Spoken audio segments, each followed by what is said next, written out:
Денеска заедно со директорот на јавното претпријатие за државни патишта дојдовме да извршиме последен увид во работењето на автопатот Кичево Охрид.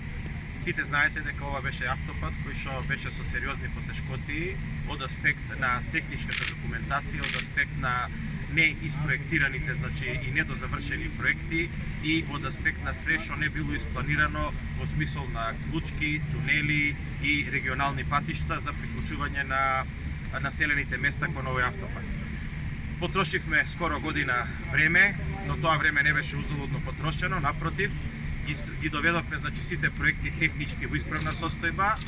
Како еден пример, овој тунел што е позади нас, кој што еве скоро е готов, беше предвидено дека ќе се работи во карпа, но како што гледате тоа не е така, тоа е растресит материјал и многу поскапо за работење отколку работење во карпа. Тунелот кој што бил предвиден бил без геолошки испитувања и како таков, значи, имал една вредност. Моравме сето тоа да го усогласиме со кинеската страна, а согласно ФИДИК експертите, кои што ни помогна од страна на австриските агенција за патишта, одредени американски компании кои што се многу искусни во оваа област. Јас ја користам оваа прилика да им се заблагодарам на сите нив за помошта и голема и сестрна помош од Градежниот факултет во Скопје, експертите од Градежен факултет кои што беа вклучени во целиот овој процес. Сите тие дадоа сериозен придонес заедно со вработените во јавното претпријатие за државни патишта, за да конечно овој пат го доведеме во ред и од аспект на техника, но и од аспект на финансии.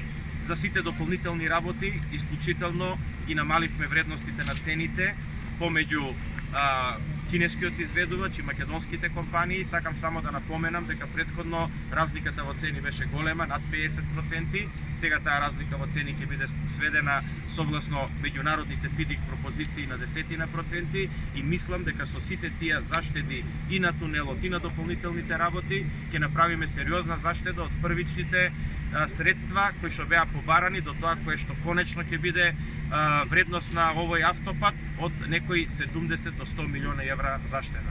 Мислам дека вредеше да се почека малце за да се стави овој пат и технички во исправна состојба, но и финансиски, да не правиме трошење на средствата на граѓаните на Република Македонија беспотребно и непродуктивно. Господин Ѓушев, да се очекува да стартуваат градежни работи на целиот автопат, бидејќи е многу време застој.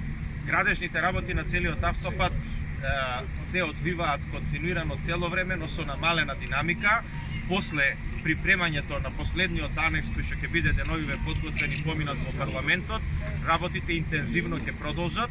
Јас очекувам пред се од оваа точка каде што сега се наоѓаме, тука сме пред селото Врбјани, па се до Охрид, која што е делница некаде околу 30 на километри, да биде прва готова, а потоа, значи, и делницата од тука па назад према Кичево да биде исто така готова согласно временскиот период кој што е предвиден сега во анексите на договорот. При тоа, значи, круцијална точка или круцијална временска дистанца која што ќе ги детерминира завршувањето на автопатот е правењето на големиот мост или како што го викаме виадукт кај селото Добреновец.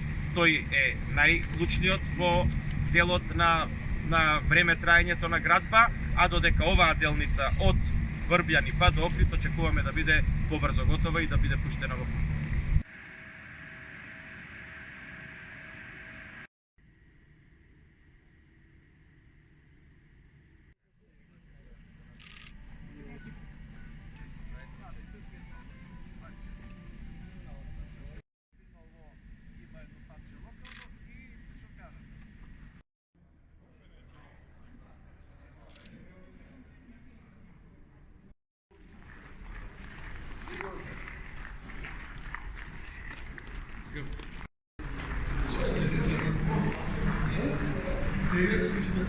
Не сакам да ги заварам граѓаните со тоа што наследивме и како наследивме и дека има само две бушотини за цел тунел или дека автопатот е нацртан врз резерварот за вода на Кичево, но ние можеме и по истото да го работиме проектот, но нема да биде употреблив патот. Зошто треба додатни средства, бидејќи од овде кој ќе тргнете до Охрид немате проектирано ни една клучка. немате ни еден сервисен пат, ни еден спореден пат.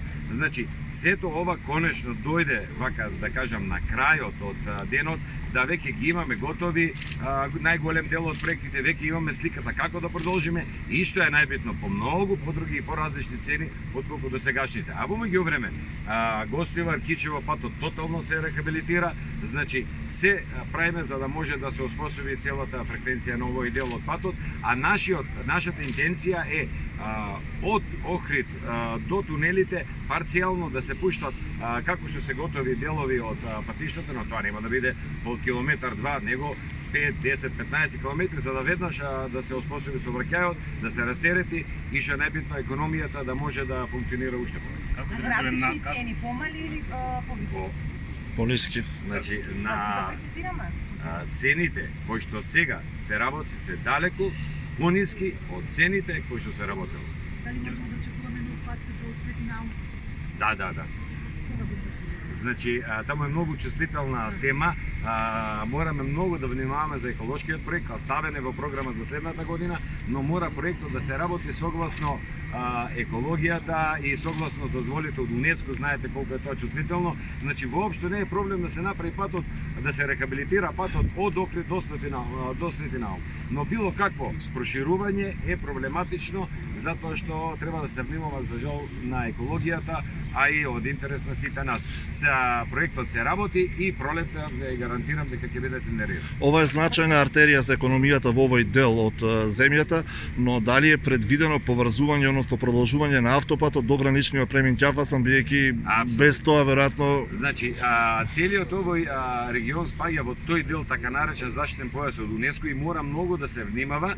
Веќе е при крај, го чекаме дупот на општина Струга и веќе е при крај Струга